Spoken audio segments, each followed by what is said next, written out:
Hi, Sarah Hobson here with Hobson & Hobson. We are a divorce and custody law firm in Georgia.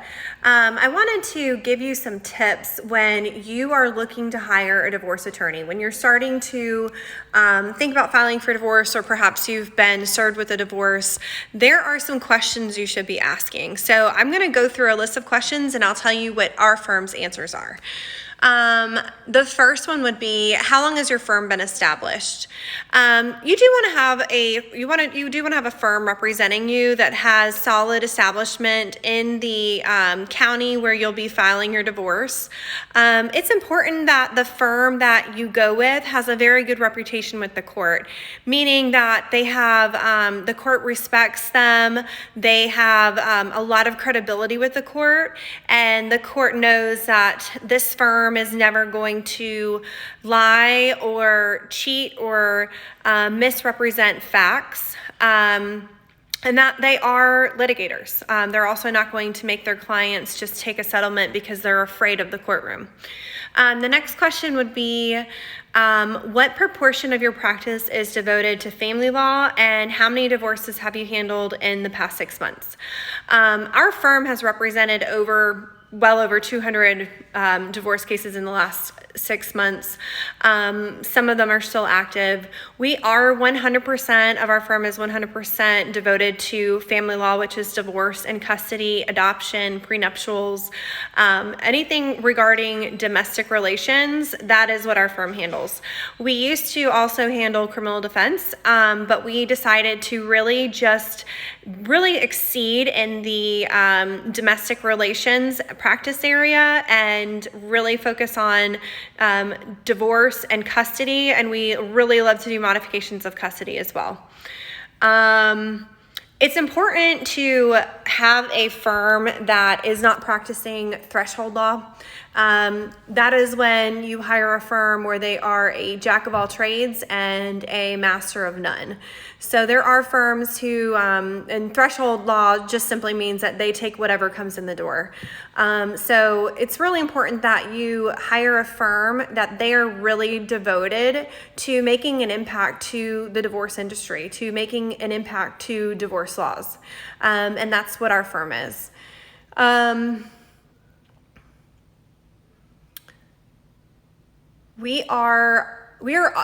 thing I wanted to mention is we are always looking for ways to disrupt the industry and how divorces occur.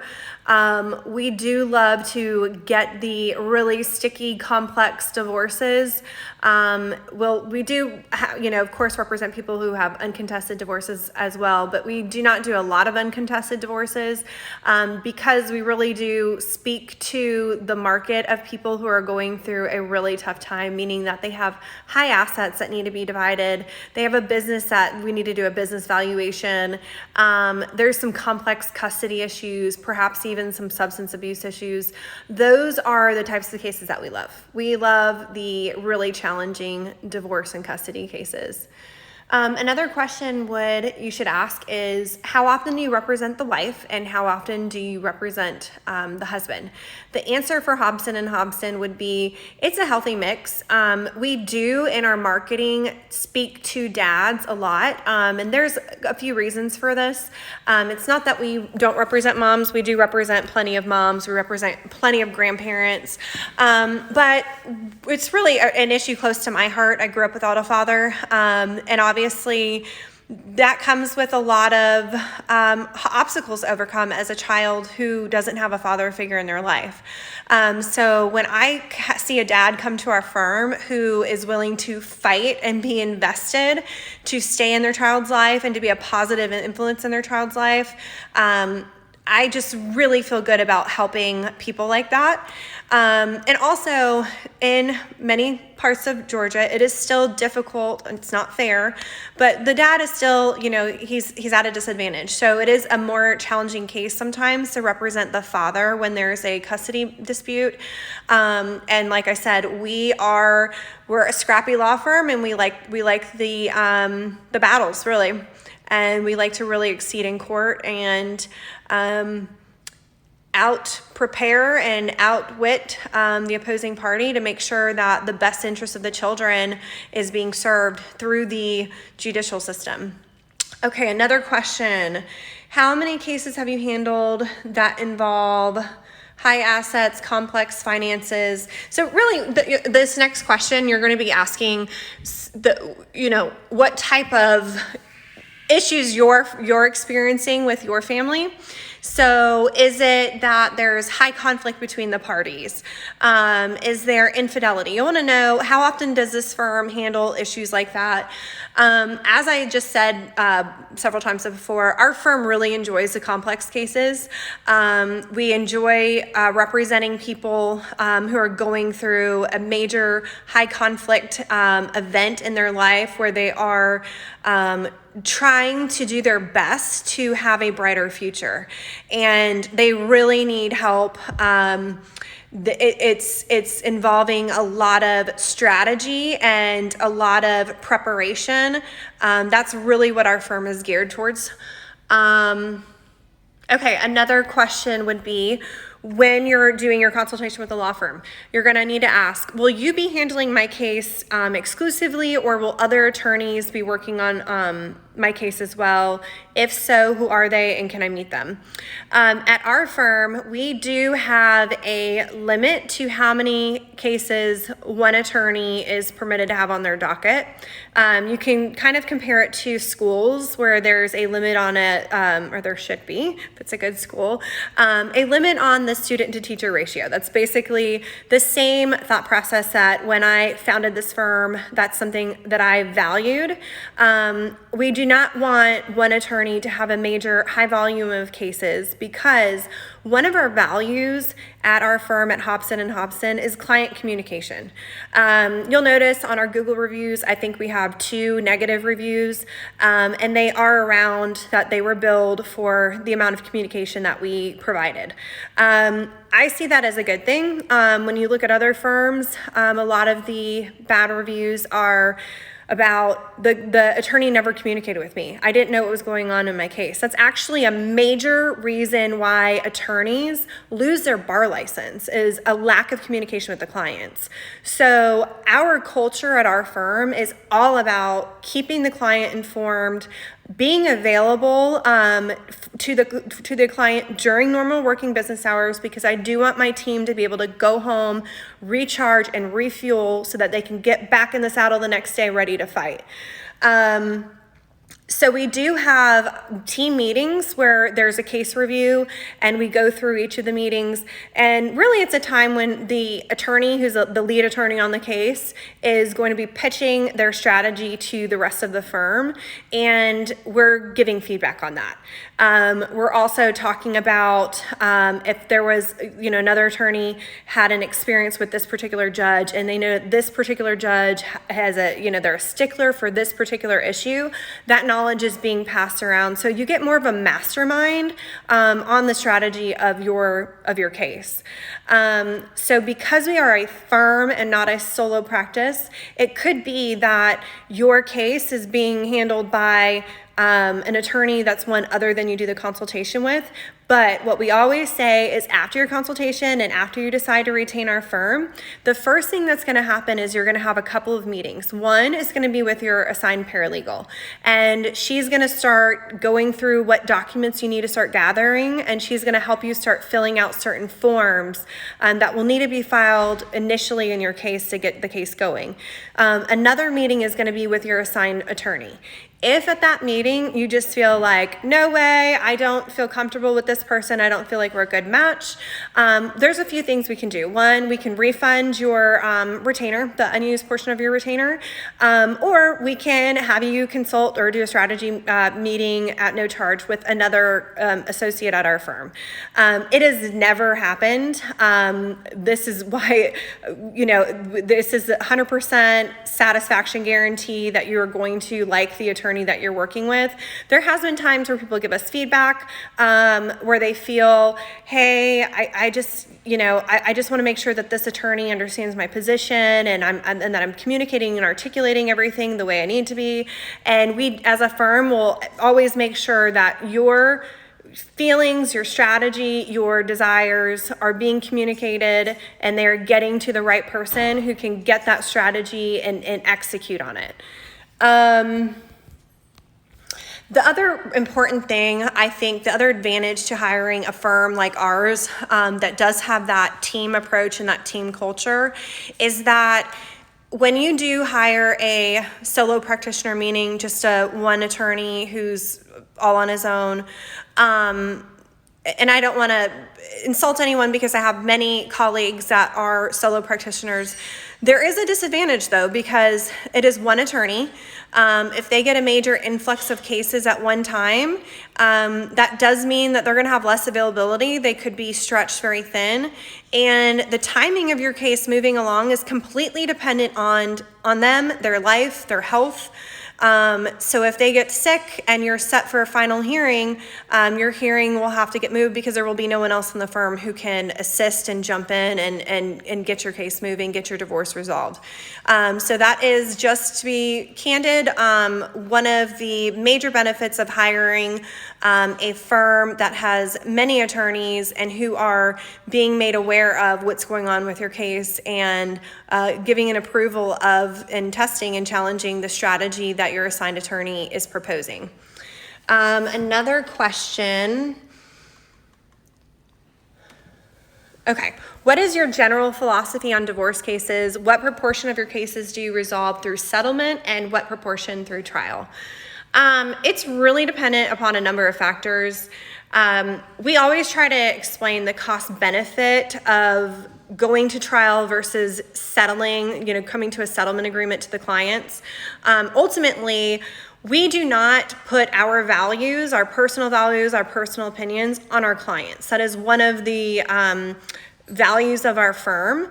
That's something that we think is very important, that we don't impose our belief system on another person. But one thing we do want to do is be very transparent. So there has been an issue. There was one case, I was representing the husband, and he had kind of been a bit of a doormat during the marriage. And he was finally coming to a place in his life where he was done with the emotional abuse. He was ready to get a brighter future, to move on and really be self-advocating. And there was an issue with the cell phone bill. There was a fee to get the wife off of the cell phone bill. And he was just adamant, like he had compromised on so many things, and this was just a really hard sticking point for him. We were at a mediation, and it was just about to be finalized, but there was just that he just couldn't bring himself to pay the cell phone cancellation fee. So at that point, and this is what we do as a firm, this is a policy for our firm, I'm explaining to him, okay, my hourly rate is such and such. The cost to cancel the cell phone contract is $300. So if we spend any more time on this one issue, it's costing you money. So although but if it's that important to you, I will keep pushing on this for you. If it's not about the cell phone bill and it's something, it's not about the money, you're really trying to be self-advocating, I can totally respect that, but I just want you to understand, we're talking about a couple $100 and what's really important here. So that is one thing that we do as a firm. But we understand that it's sometimes it's not about the cell phone bill, the cancellation fee. Sometimes it's about, I am tired of being the punching bag. I'm tired of being the doormat. I'm making a change. I'm having boundaries in my life, and I'm going to ensure that people respect those boundaries. And we can definitely 100% get behind that. But we always want to disclose and explain, the court may not see it that way. The court may see that you're being a stickler on a silly issue, but what's the cost benefit of pursuing this issue? So we're always open to settlement. We always explain that, of course, if you are not able to settle a case outside of court, the attorney's fees go way up. And, there's avenues of settling that could be the attorneys negotiating between the opposing counsel would be negotiating with our firm. It could be that we go to a mediation. Some cases we go to mediation more than once. We'll get a couple of issues settled at this mediation. Let's go to another mediation. The parties have more control of the outcome when there is a settlement. But there are times when it is a waste of time and money to do repeated mediations when the parties are just so completely far apart. In that instance, we are a scrappy firm. We do not hire people who are afraid of going to the courtroom, who are afraid of litigating. It is a very important to our firm culture that we don't ever back down or get frightened about being in court. That is one of the main things that we look for when we're hiring an attorney to come onto our team and to represent our clients. Because at the end of the day, it's my name on the wall and it's my reputation. And it's very important to us that we have attorneys that are pit bulls when they need to be. So we have a sugar and spice policy. We get where we can with sugar, and then when we've exhausted that, then we turn on the spice, we turn on the heat, and we go to court. Let's see. How will I be billed? Hourly or a flat fee? Our firm is currently billing by the hour. This is the most common way that family law firms bill. There are flat fee firms. For me, I have the position, I possess the position that when you are constructing a flat fee business model for a law firm, there are people who are going to be paying much more than they should if it were just hourly to compensate for the big cases that take a lot more time and effort, but they're paying a lower flat fee. It's more of an average so that the firm is getting the revenues that it needs to have cash flow, to hire, to help more people, to grow, to expand. I feel at this point, until I have further data, my position is that the fairest thing is to charge by the hour. So if we spend 50 hours on one person's case, they'll pay for the 50 hours on their case. If we spend 20 hours on your case, you just pay for the 20 hours on your case. Attorneys also do bill for copies, filing fees. Our contract it's about 13 pages. It's in common English, but we do lay out all of our billing policies. We send out our bills every other week. There are law firms that do not send them out for months. I cannot stand as a consumer myself of services and professional services. I cannot stand when they wait for months to send me a bill. I like to get the bill as close to when the service is rendered as possible so that I can go ahead and pay it and I know where my budget is at and I know what's going on with this professional service. Our bills are also very detailed. So there's a lot of information on our bills. So you can see exactly where every penny of your legal fees are going. And we also do an evergreen retainer, meaning that you're always in the green. We do not have our clients go in the red. The reason for that is that there are firms that will allow the client's bill to go in the red, meaning that they owe the firm money. I do not do it because the psychology of a firm who is concerned about whether or not they're going to get paid for their services, psychologically, they are going to start telling the client, settle, take this deal, rather than giving just honest, candid guidance. And I know that is not proper, and I think it's immoral. I think it's unethical, which is why we have the policies we do in place about our billing, so that we're never put into an interest or a position where we're really having a conflict of interest. We want to make sure that we are giving you the top-notch quality, superb communication, and just excellent advocacy. And if it ever comes to the point where you feel like you're no longer to afford our services. We are always happy to help you find another firm that has a lower billing policy, or a lower cost firm. And I think, let's see. So other questions you would want to ask is, what are your office hours? How do I contact you if there's an emergency? We have all that information in a client welcome packet. So when you hire our firm, we actually have a matrix that lets you know if this happens, this is who you need to call. If this happens, you need to call this person. We do really try to respect, the office hours for the legal team. It is very easy for attorneys and paralegals in family law and divorce and custody, particularly the types of cases that we handle at our firm, to experience burnout. So it is very important to me that my team has a chance to go home, recollect, refresh. I think a child just walked up there, refresh, recollect, and rejuvenate so that they are, coming back in the next day ready to do battle. I hope this answers some questions. I hope this helps you, as you're interviewing different firms. You've got our answers. If you like what you hear, if you want to check out our Google reviews and you like what you see, you can always go ahead and schedule yourself a appointment or a consultation with one of our attorneys. We have several different links on our website. It's hobsonlegal.com. That's HOB as in boy, SON, legal.com, or you can call us at 770-425-3373. Thank you, and I hope you have a great day.